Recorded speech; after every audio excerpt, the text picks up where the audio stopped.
Shalom. Call hello, Yahweh Bashem Awashai, Bashem Wakakwadash. Double honors unto the apostles and the elders. Salutations to all my fellow laborers doing this work in truth and sincerity, risking their lives and their freedom to do so now more so than ever. To the scattered elect that are scattered around the four corners of the earth, that be like unto the speckled bird, the Israelite foreigners. And to the Akwaf that are listening and learning, trying to get right to you, I say Shalom. This is your brother Malcolm from the branch of the Great Millstone here in Chicago, coming at you with another lesson in truth. And I'm really in a good spirit. You know, they're doing some sort of construction on the roof, or fixing the roof over here on the field house in this park. So Salakia for the noise, but it's not going to quench the spirit, because what just happened is beyond spiritual. I was reading Exodus, the 14th chapter, to prepare this lesson, and I read Exodus 11 and 14 and 14. All right, and I happened to be sitting across the street. Let's see if I can zoom in from 14:14. All right, and that's 144 in every direction that you look at it. All right, in every direction. I think, if I'm not mistaken, it may be about 7 times you can get 144 out of that, maybe even more. But I'm pretty sure I started doing it in my head, and I came up with 7. But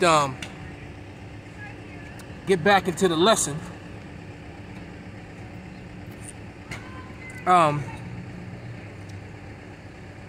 You know, I was having a conversation with the beloved brother, the head of the South Carolina camp, North Carolina camp, ICR, and we have a very similar situation that we're battling.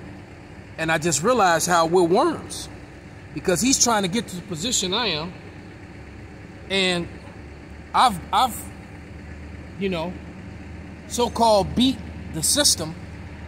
But even after I beat it, you know, look at Benjamin bugged out, just standing there, just bugged out. That dude a Benjamite too, for sure. When you hear him talk, you can tell he's straight from the islands. But we're in the very same situation. We're both West worms here in Babylon, man. And even though we can prove through our situations that lawfully we're right in what we're doing with according to Esau's laws, even after you beat him, the judge would just sit on it. And it just made me realize that there's no justice here for us. We have no power here. We literally are worms, defenseless worms. And look around me, you know, all this brown soil. And there's a lot of birds that feed right here in this park. And you know, you best believe that after the rain, when the worms come up, these birds, these little flocks of birds that are all over the place, see them flying there next to 1414, call hello Yahweh Bashem Awashai. They come down and eat those worms, man. A worm has no defense whatsoever, none, zero. All right, so now having said all that, I'm going to go into this lesson. I'm going to read Exodus, the 14th chapter, verses 1 up to about the 14th verse, and then grab a couple more scriptures. But let me turn that off. Nobody calling or anything, interrupting.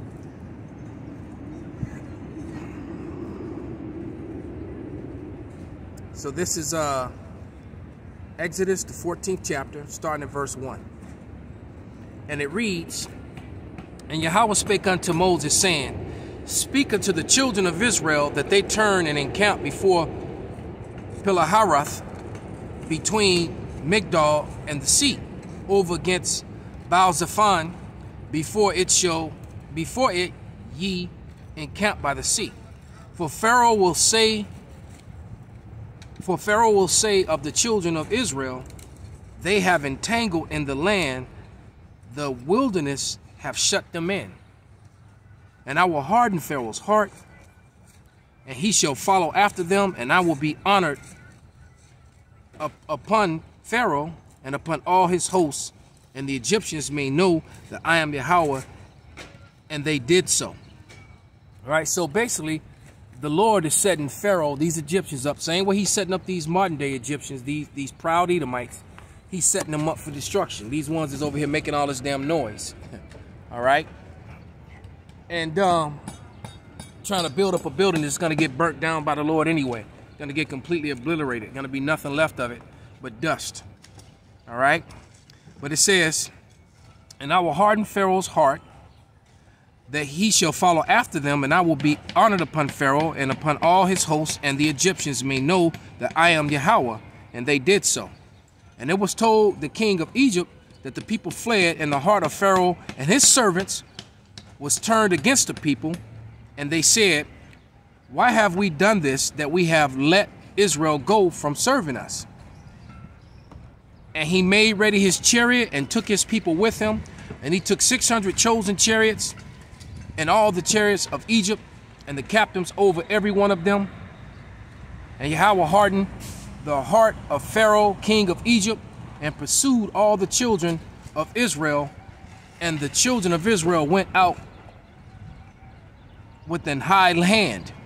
But the Egyptians pursued after them, and all the horses of the chariots of Pharaoh and his horsemen and his army, and overtook them encamping by the sea, beside Piharoth before Baal-Zephon. And when Pharaoh drew nigh, the children of Israel lifted up their eyes, and behold, the Egyptians marched after them, and they were sore afraid, and the children of Israel cried out unto Yahweh. And they said unto Moses, because there are no graves in Egypt, thou hast taken us away to die in the wilderness? Wherefore hast thou dealt with us to carry us forth out of Egypt? Is it not that we did tell thee in Egypt, saying, let us alone, that we may serve the Egyptians? For it had been better for us to serve the Egyptians than we should die in the wilderness. And that's the same mentality that a lot of these jakes have today. That was them same ones that said, give us Barabbas. That same spirit. And those spirits have to be cleansed from Israel. Those spirits are going to die the heathen of the death of the heathen, man. That's why it says in Romans, I believe 11, the 11th chapter, not all Israel is Israel. Because not all Israel is Israel. All right? And you know, and that when it's funny, because that one in the orange, that's a woman. All right? And I think yeah, you got two women up there, actually. And that's a job that a man should have. See, this place got to go, man. There's a man somewhere that can't take care of his family being called a deadbeat and all that other mess. Because he couldn't get a job that, you know, that these women have. You know? Because the society is so screwed up. But nevertheless, let me get back on track. That just, you know, pissed me off because I kept hearing women's voices coming from over there. And now I see. All right. But it says, verse 13, and Moses said unto the people, fear ye not, stand still. We don't have to do a damn thing. Okay? We can't do anything. We're worms. All right? And Moses said unto the people, fear ye not, stand still and see the salvation of Yahweh, that he will show you today. For the Egyptians whom ye see today, ye shall see them again no more forever. And that's what's about to happen. Again, the history is about to repeat itself. Because after 1,000 years of the most vicious slavery, all right, that mankind will ever see. Because see, that you know, it's good that those Edomites are working like that, because that's what they're going to be doing. Building up our houses and homes. But there's going to be no paychecks. And there's going to be no cranes around for them to, this is going to be hard manual labor. Okay, they're going to have to work. They're not going to have some crane to do the heavy lifting and move stuff around for them. All right? And you're never going to see them again. Thus saith the word of the Lord. Read Obadiah. Verse 14. Yahweh shall fight for you, and ye shall hold your peace. And that's 14:14. That's 144 in every direction. And that's what made me turn around and look at the building when I read it. All right? But this is Psalms. Let me grab the book of Psalms. 105. Oh, and not to mention that it was 11:44 a.m. when I read it. I read Exodus 14:14, And it just happened to be 11:44 a.m. So while sitting in front of 1414 North Damon building. Man, I'm telling you, man, you can't make this up, man. All right, this is Psalms 105, verse 42. And it reads, "For he remembered his holy promise and Abraham his servant." The Lord, look, we're worms, man, but we're the seed of Abraham. And so the Lord made that promise to Abraham, Isaac, and Jacob. And the Lord's not like us. He's not like men. He's not going to be slack on his promise. As a matter of fact, I'm going to read that. We're going to go to that and finish it. This is Peter, 2 Peter.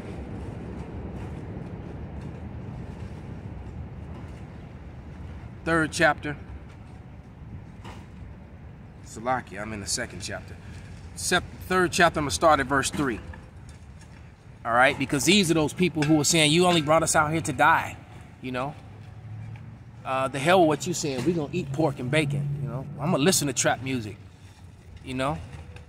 I know that's his wife, but that kitty good, man. What, you know? Okay. This is 2 Peter 3 and 4.